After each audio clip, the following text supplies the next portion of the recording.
ನಮಸ್ತೆ ವೀಕ್ಷಕರೇ, ಯೋಗವನ ಬೆಟ್ಟದ ಮನೆಮದ್ದು ಕಾರ್ಯಕ್ರಮಕ್ಕೆ ತಮಗೆಲ್ಲರಿಗೂ ಸ್ವಾಗತ.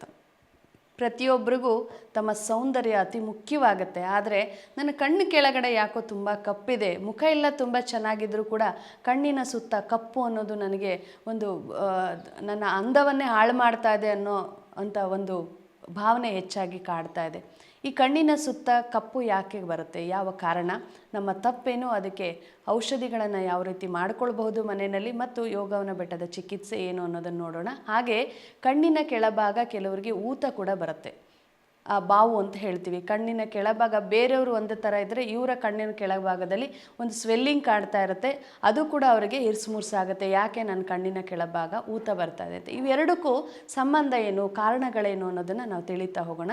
ಕಣ್ಣಿನ ಸುತ್ತ ಕಪ್ಪು ಬರಲಿಕ್ಕೆ ಮುಖ್ಯ ಕಾರಣ ಅಂತ ಹೇಳಿದ್ರೆ ತೀವ್ರ ಮಲಬದ್ಧತೆ. ಸಾಮಾನ್ಯವಾಗಿ ನೀವು ಕೇಳ್ತಿರ್ತೀರ, ಮೇಡಮ್ ಯಾಕೆ ಎಲ್ಲದಕ್ಕೂ ಮಲಬದ್ಧತೆ ವಿಚಾರವನ್ನೇ ಮಾತಾಡ್ತಾರೆ ಅಂತ. ಆದರೆ ನಮ್ಮ ಇಡೀ ದೇಹದ ಆರೈಕೆ ಆಗಬೇಕು ಅಂದರೂ ಅಥವಾ ಇಡೀ ದೇಹ ಹಾಳಾಗಬೇಕು ಅಂದರೂ ಕೂಡ ಅದಕ್ಕೆ ಕಾರಣ ನಮ್ಮ ಹೊಟ್ಟೆ. ಸೊ ಈ ತೀವ್ರ ಮಲಬದ್ಧತೆಯಿಂದ ದೇಹ ಅಧಿಕ ಉಷ್ಣತೆಯನ್ನು ಅನುಭವಿಸ್ಬೇಕಾಗತ್ತೆ. ಅಧಿಕ ಉಷ್ಣತೆಯ ದೋಷದಿಂದ ನಮ್ಮ ಚರ್ಮ ಕಪ್ಪಾಗುತ್ತೆ. ಅದಕ್ಕೆ ಮೊದಲು ಕಪ್ಪಾಗಿ ಕಾಡ್ತಕ್ಕಂಥದ್ದು ಕಣ್ಣಿನ ಸುತ್ತ ಕಪ್ಪು. ಇದು ಒಂದು ರೀತಿಯ ಸಮಸ್ಯೆ. ಆದರೆ ಮತ್ತು ಯಾರಿಗೆಲ್ಲ ರಕ್ತಹೀನತೆಯ ಸಮಸ್ಯೆಯಿಂದ ಬಳಲ್ತಾ ಇದ್ದೀರಾ, ಯಾರಿಗೆ ರಕ್ತ ಕಡಿಮೆ ಇದೆ ಅಂಥವ್ರಿಗೂ ಕೂಡ ಕಣ್ಣಿನ ಸುತ್ತ ಕಪ್ಪಾಗುವಂಥ ಸಮಸ್ಯೆಗಳು ಕಾಣ್ತಾ ಇರುತ್ತೆ. ಮತ್ತು ಯಾರು ವಿಪರೀತ ಒತ್ತಡ ಮತ್ತು ನಿದ್ರಾಹೀನತೆ ಸಮಸ್ಯೆಯಿಂದ ಬಳಲ್ತಾ ಇದ್ದೀರಾ, ಓದೋ ಮಕ್ಕಳಿರಬಹುದು ಅಥವಾ ಕೆಲಸದ ಸಂಬಂಧ ನೀವು ನಿದ್ರೆಗೆಡ್ತಾ ಇರ್ಬೋದು ಅಥವಾ ವಿಪರೀತ ಸ್ಟ್ರೆಸ್ ಇರ್ಬೋದು, ಇಂಥವ್ರಿಗೂ ಕೂಡ ಕಣ್ಣಿನ ಸುತ್ತ ಕಪ್ಪು ಹೆಚ್ಚಾಗಿ ಕಾಡ್ತಾ ಹೋಗುತ್ತೆ. ಇನ್ನು ಯಾರು ಹೆಚ್ಚಾಗಿ ಟ್ರಾವೆಲಿಂಗ್ ಮಾಡ್ತಾ ಇದ್ದೀರಾ, ಅಂದರೆ ಒಂದು ಊರಿಂದ ಮತ್ತೊಂದು ಊರಿಗೆ ಪ್ರತಿದಿನ ನೀವು ಟ್ರಾವೆಲ್ ಮಾಡಿಕೊಂಡೇ ನಿಮ್ಮ ಜೀವನ ನಡೀತಾ ಇದೆ ಅಂದರೆ ಈ ಹೆಚ್ಚಾಗಿ ಟ್ರಾವೆಲಿಂಗ್ ಮಾಡೋರಿಗೂ ಕೂಡ ಈ ಕಣ್ಣಿನ ಸುತ್ತ ಕಪ್ಪು ಹೆಚ್ಚಾಗಿ ಕಾಡ್ತಾ ಹೋಗುತ್ತೆ.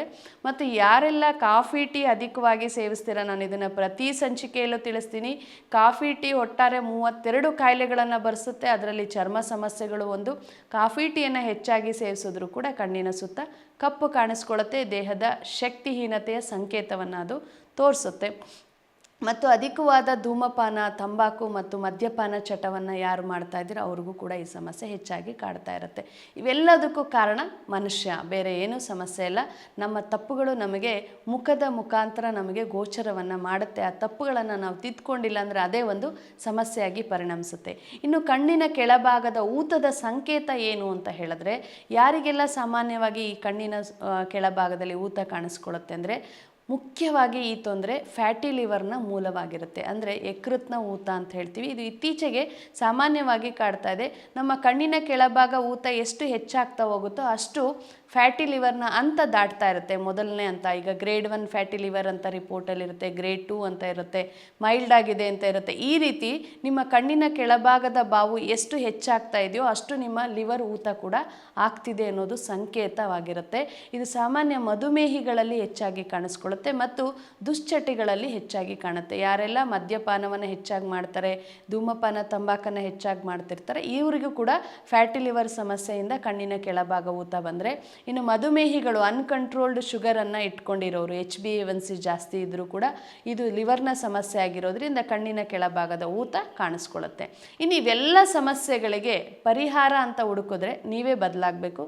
ನಿಮ್ಮ ಬದಲಾವಣೆನೇ ಪರಿಹಾರವಾಗಿ ಪರಿವರ್ತನೆಯನ್ನು ಹೊಂದುತ್ತೆ ಅಂತ ಹೇಳ್ಬೋದು. ಮುಖ್ಯವಾಗಿ ನಾನು ಯಾವೆಲ್ಲ ತಪ್ಪನ್ನು ಮಾಡ್ತಾ ಇದ್ದೀರೋ ಅಂಥ ತಪ್ಪುಗಳನ್ನು ಸರಿಪಡಿಸ್ಕೊಳ್ಳಿ ಅಂತ ಹೇಳಿದ್ದೀನಿ. ಅದನ್ನು ಸರಿಪಡಿಸಿ ನಿದ್ರೆ ಚೆನ್ನಾಗಿ ಮಾಡಿ, ದಿನಕ್ಕೆ 8 ಗಂಟೆಗಳ ನಿದ್ರೆ, ದಿನಕ್ಕೆ 4 ಲೀಟರಷ್ಟು ನೀರಿನ ಅಂಶ ಮತ್ತು ಆಹಾರದಲ್ಲಿ ಸಾಕಷ್ಟು ಪೌಷ್ಟಿಕಾಂಶಯುಕ್ತ ಆಹಾರಗಳು, ಇವನ್ನೆಲ್ಲನೂ ನೀವು ಬದಲಾಯಿಸ್ಕೊಂಡು ಚಟಗಳನ್ನು ನಿಲ್ಲಿಸಿ ದೇಹವನ್ನು ತಂಪಾಗಿಟ್ಟಿದ್ದೆ ಆದರೆ ಕಣ್ಣಿನ ಸುತ್ತ ಕಪ್ಪಿರೋದು ಅಥವಾ ಊತ ಬರೋದು ಯಾವುದೂ ಸಮಸ್ಯೆಗಳಿರೋದಿಲ್ಲ. ಇವನ್ನು ನೀವು ಬದಲಾಯಿಸ್ಕೊಳ್ಬೇಕು. ಇನ್ನು ಮನೆ ಮದ್ದು ಅಥವಾ ಚಿಕಿತ್ಸೆ ಅಂತ ನೀವು ನೋಡೋದೇ ಆದರೆ ಮನೆ ಮದ್ದಿಗೆ ಬೇಕಾಗಿರ್ತಕ್ಕಂಥದ್ದು ರಕ್ತ ಹೆಚ್ಚಳ ಮಾಡ್ತಕ್ಕಂಥ ಆಹಾರಗಳು. ಅಂದರೆ ದಾಳಿಂಬೆ ಹಣ್ಣನ್ನು ನೀವು ಪ್ರತಿನಿತ್ಯ ಸೇವಿಸ್ತಾ ಬಂದರೂ ಕೂಡ ಕಣ್ಣಿನ ಸುತ್ತ ಕಪ್ಪು ಅಥವಾ ಬಾವು ಎರಡನ್ನೂ ನೀವು ಕಡಿಮೆ ಮಾಡ್ಕೊಳ್ಬಹುದು. ಪಪ್ಪಾಯ ಹಣ್ಣು ಕೂಡ ನಿಮಗೆ ರೋಗ ನಿರೋಧಕ ಶಕ್ತಿಯನ್ನೇ ಹೆಚ್ಚಿಸುತ್ತೆ, ಇದು ಕೂಡ ನಿಮಗೆ ಉಪಯುಕ್ತವಾಗಿರುತ್ತೆ. ಹಾಲಿನ ಉತ್ಪನ್ನಗಳು ಕೂಡ ನಿಮಗೆ ಅತ್ಯುತ್ತಮವಾದ ಔಷಧಿಯಾಗಿ ಕೆಲಸ ಮಾಡುತ್ತೆ. ಇನ್ನು ದೇಹದ ತಂಪು ಮಾಡಲಿಕ್ಕೋಸ್ಕರ ಶ್ರೀಗಂಧ, ಈ ಶ್ರೀಗಂಧವನ್ನು ತೆಗೆದು ನೀರು ಅಥವಾ ಹಾಲಲ್ಲಿ ಬೆರೆಸಿ ಸೇವನೆ ಮಾಡೋದ್ರಿಂದ ಕೂಡ ನಿಮ್ಮ ದೇಹಕ್ಕೆ ಒಂದು ರೀತಿ ತಂಪು ಮಾಡ್ತಾ ಕಣ್ಣಿನ ಸುತ್ತಿನ ಕಪ್ಪನ್ನು ಕಡಿಮೆ ಮಾಡ್ಕೊಳ್ಬೋದು.